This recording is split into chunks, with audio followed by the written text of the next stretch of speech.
Welcome to Business Exit Success, the podcast dedicated to helping small business owners on how they can successfully transition out of their business on their terms while also living a life of purpose and fulfillment after the sale. I am your host, certified financial planner and certified exit planning advisor, Tom Poltersdorf. Hey everyone, before we get into this episode, I just wanted to thank Russell Farbiarz for inviting me onto his podcast called Not Minding My Own Business, where he interviews local business owners on their expertise and how they add value to their clients and customers.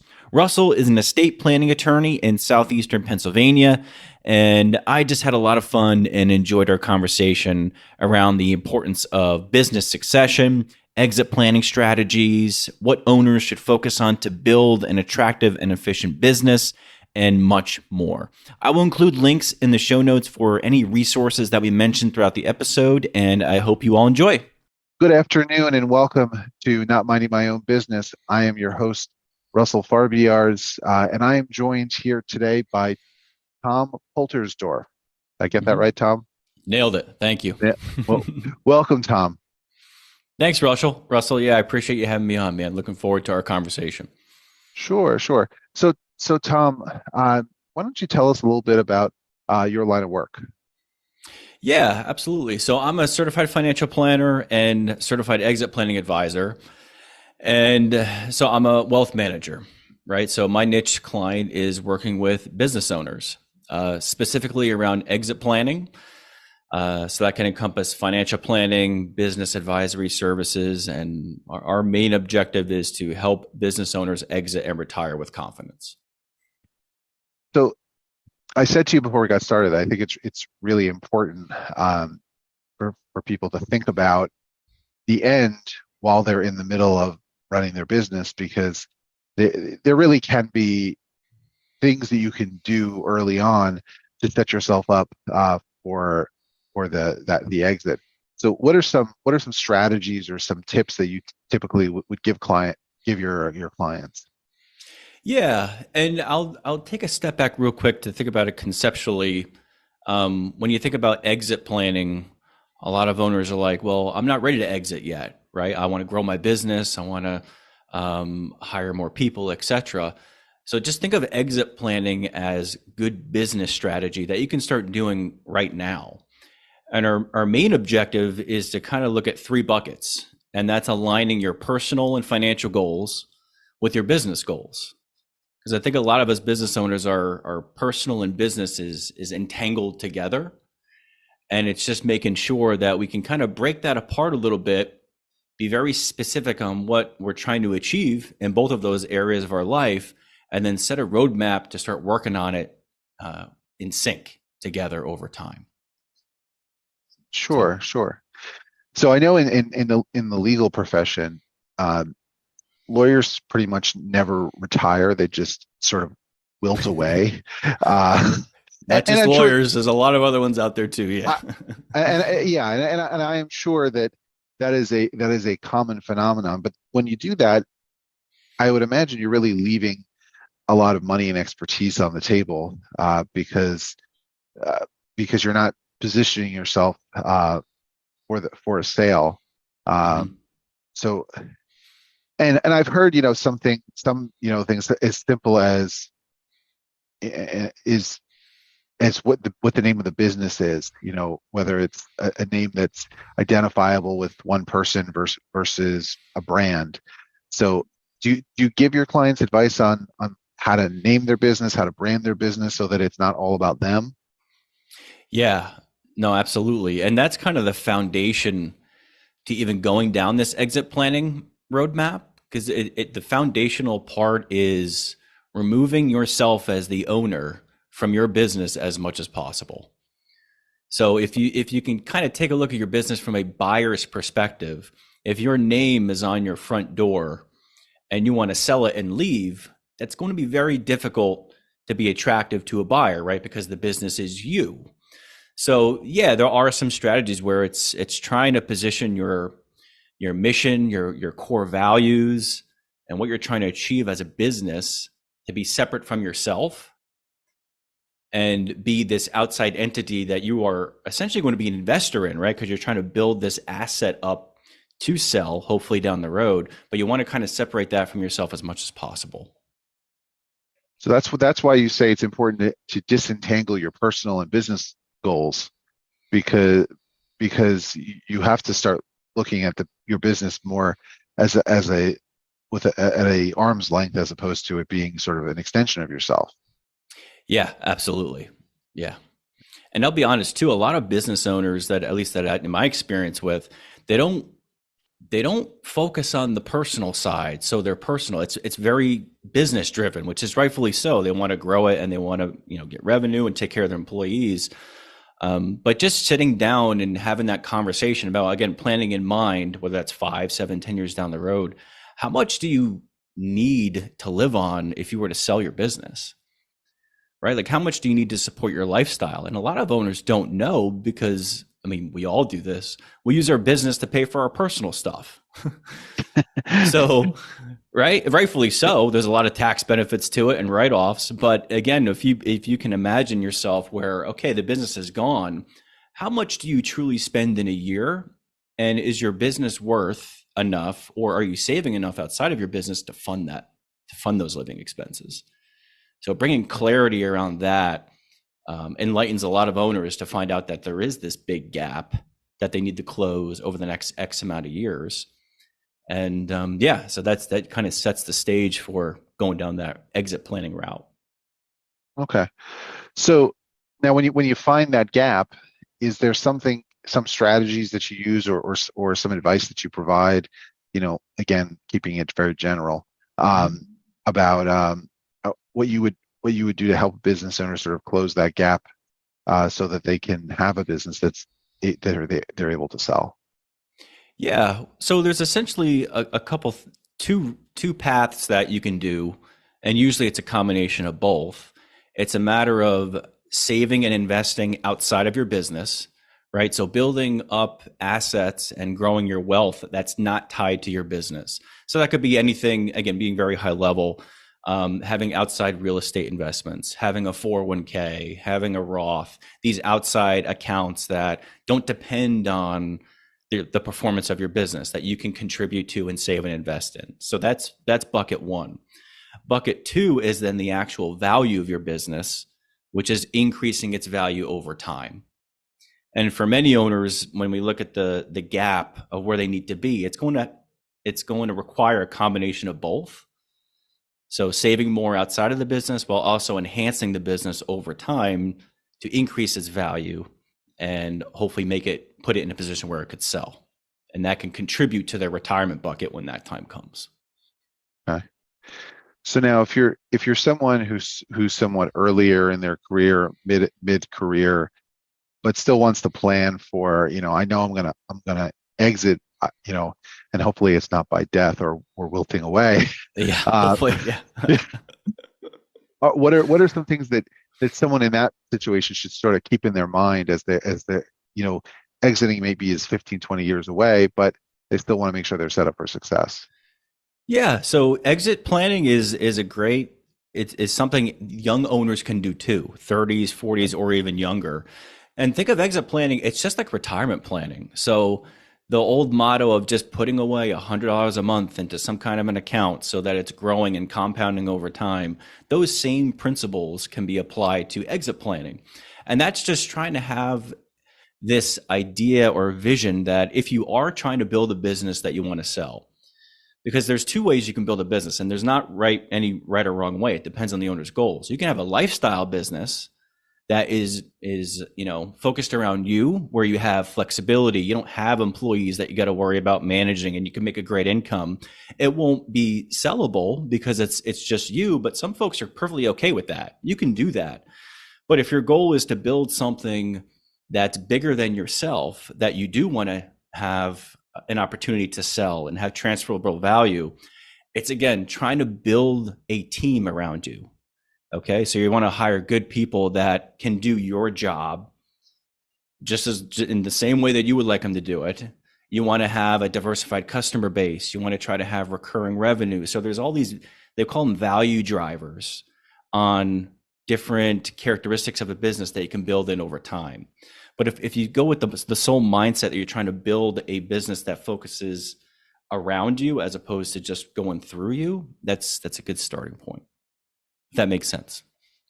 Yeah, it sounds like, and it will make your business stronger Yeah, in the short run too, because it's a matter of putting systems and whatnot in place so that not everything has to run directly through you.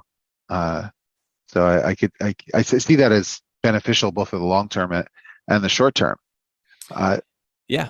And here's one thing real quick that I'll mention, that if you want to go down this road, just start documenting your processes. So how do you hire somebody? How do you do your marketing?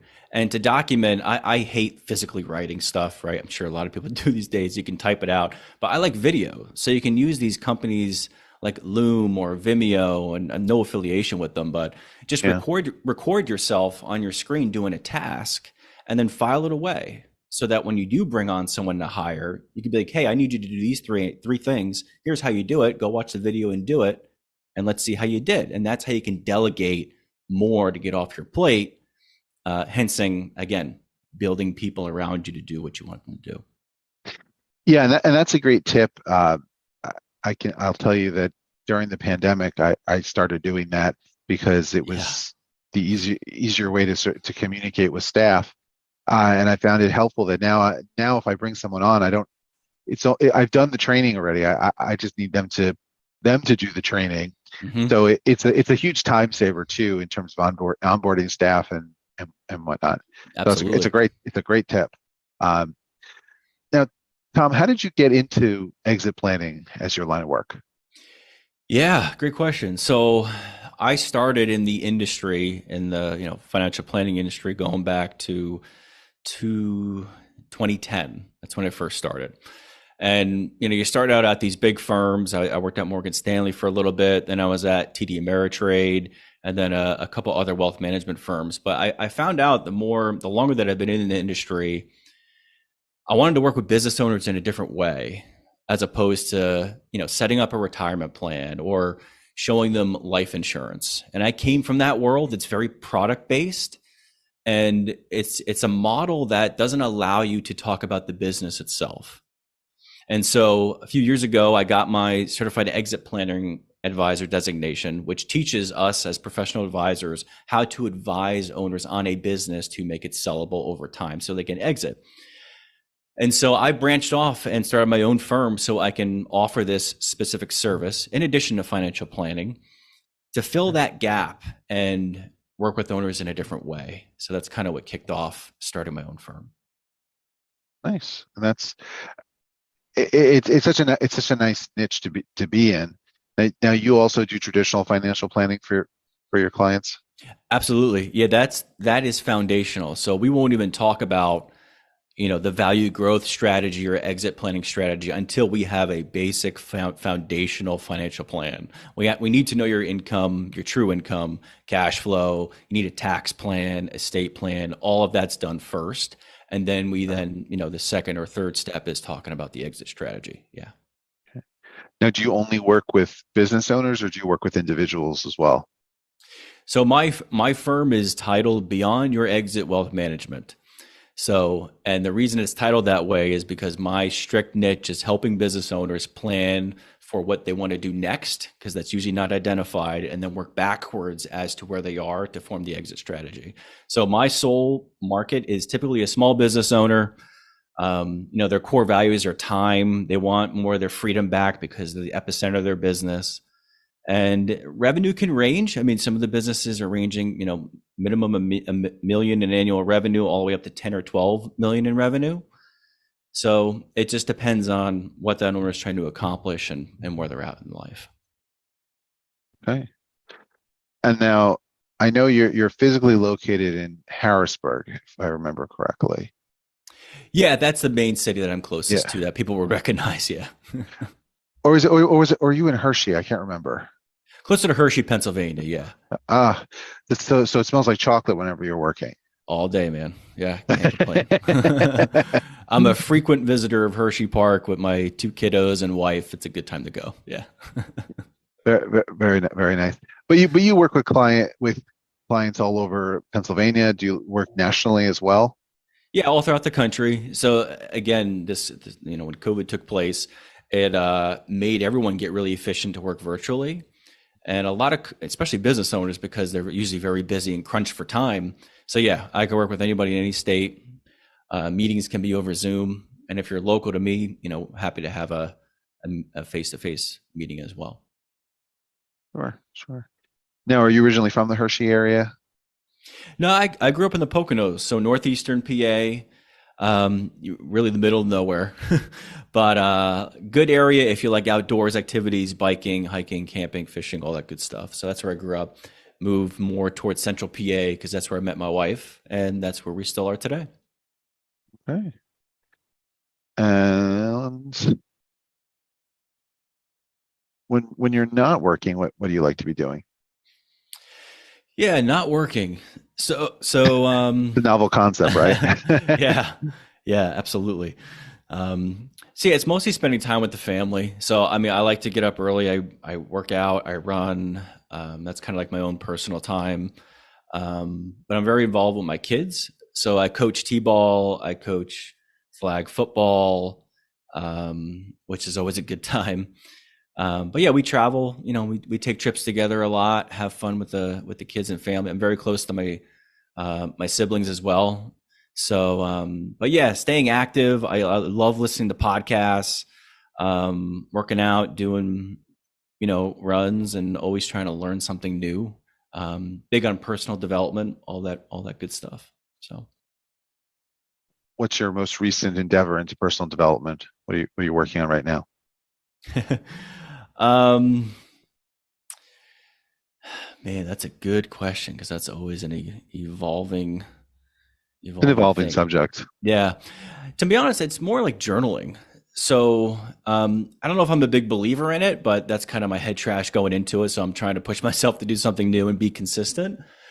But I think it helps, especially for a lot of business owners out there, especially if you're creating content, just to put ideas and your thoughts in written down form is a great exercise. I found lots of benefits to it so far. So identifying your personal goals, what you're trying to achieve in business and in life, is something pretty important to me. And that's kind of what I talk to my clients a lot about, right? Having that balance between personal, financial, and business. And so writing that stuff down, tracking, are you making progress towards any of that stuff, is a great way to hold yourself accountable.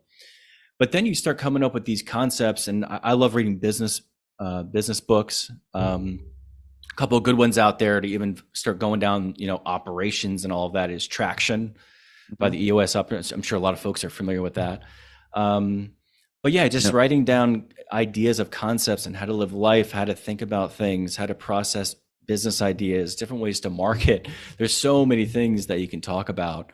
But just that practice of writing it down, journaling it, and just documenting it is been very helpful. Yeah. I'm happy to hear you bring up Traction because I'm a very big fan of Traction and it's the entire Mhm. library, and try to implement it in my business. Do you implement it in your business or do you advise your clients on Traction? Yeah, so I take some principles from it. So I love the Yeah. the templates they offer. Right. One of the big things that I like to use, and maybe I have a different term for it, I think Traction uses quarterly rocks, Mhm. right? So setting these goals for the quarter and Right. trying to accomplish it, right? So I call them 90-day action plans, which is part of the Exit Planning Institute's process that we were Yeah. taught. So just these little goals that you're trying to accomplish in the next 3 months to keep laser focused on making progress, has been huge. And I use that a lot in my business and in with my clients as well. Right. Well, why don't we just take a step back and if you want to just explain a little bit about what Traction is, because there might be some listeners who aren't as Yeah, familiar. sure. Yeah, sure. So I'm not a part of them. Again, this is just a Right. book that I highly recommend for folks to read. But it's a operating system for business owners to really get a grip on their business. So it helps you have a process to document your vision, to identify core goals that you're trying to accomplish out to 3 years, and breaking it down on a quarterly basis to identify it, list out exactly what the tasks are that you need to do to achieve it. And not just you, for your team. So assigning folks to be like, hey, you need to do this, X, Y, and Z, and I'll do this, and we'll see where we're at in 3 months. It's then got other things in there that assist you on how to address issues within your business. So there's strategies on how to hold meetings to address any friction within a business. And listen, if you're a family business owner or you work with family business, there is constant friction. I've seen this, I've dealt with this. It's super common, but to have a process to address it, fix it, and make progress to move past it is huge.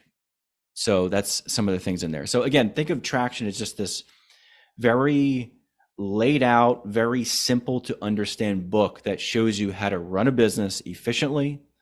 And if you follow it to a T, you're most likely going to build an asset that is sellable, X number of years down the road. Right, because it fits right into the paradigm we were talking about earlier about sort of taking the owner and having someone else be able to replace the owner because just the way that it's structured. So I'm not surprised to hear that that's something that you utilize. Yeah, 100%. Yeah, and delegating. I mean, again, I can kind of ramble on about this stuff for a long time. But yeah, it's building culture too. So having your employees take ownership, right, within the business. I'm sure a lot of us can relate where we have someone kicking in our door because they have a question or they want to put their problems on your lap to fix. And I think a lot of owners, they can relate to having to put out fires all day long, right? So it's building this ownership culture within your business to have your employees start acting like an owner themselves, which can help you, again, build an asset that's transferable over time. Yeah, when you empower your employees, then they solve some of the problems before they become fires you have to put out. Yeah, is what I found, and that it's absolutely it can be incredibly helpful. Mm-hmm. So yeah. Well, Tom, is there something about what you do that most people aren't aware of that you think they should be aware of? Something I do to be aware of. Yeah, it's again relating to my my specific niche, right? I meet with a lot of owners, and they always want to talk about the business, which is very important. Obviously, it's your largest asset. It's where the majority of your net worth is. It's very important to you. But for a lot of owners, we need to talk about, which is a difficult conversation, is your personal passion in life outside of your business. So helping go down this path of answering the question, what you're going to do next. So a lot of businesses, when we go in and we start talking, they don't expect to be like, okay, you left your business. What are you going to do with your time? The business is gone. What other things do you like to do? And they can say golf or you can say hunt, but if you leave your business at age 60, you at least have another 30, 40 years to live if you're healthy. You're going to hit golf balls for 40 years. There's no way. You're going to get bored. And some folks actually get depressed. There's a statistic that 75% of owners that sell are unhappy because they don't know what they're going to do next. And so having that conversation, not about business, about what your passions are, what you're actually going to do with your time, is something that can catch some owners off guard when we go down that road. Yeah, that's definitely a good point, that you want to have your next act planned, so that and it could be, maybe it's charitable, maybe it's absolutely for some people it might be another business. Absolutely, could be starting another business. Yeah.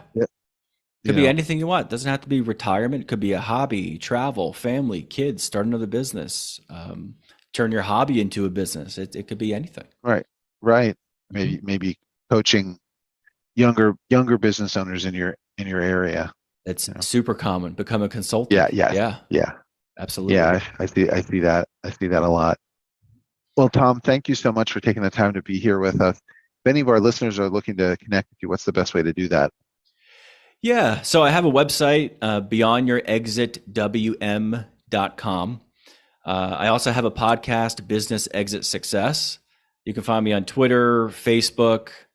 Just Google my name or just Google the firm Beyond Your Exit Wealth Management. You'll be able to find me. All right. Well, Tom, thank you again for being here on Not Minding My Own Business. Thanks, Russell. Appreciate it. Hey, everybody, real quick before you take off, if you found this episode helpful in any way, please rate the podcast and leave a review.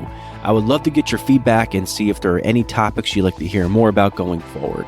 Thank you, and I appreciate you all very much.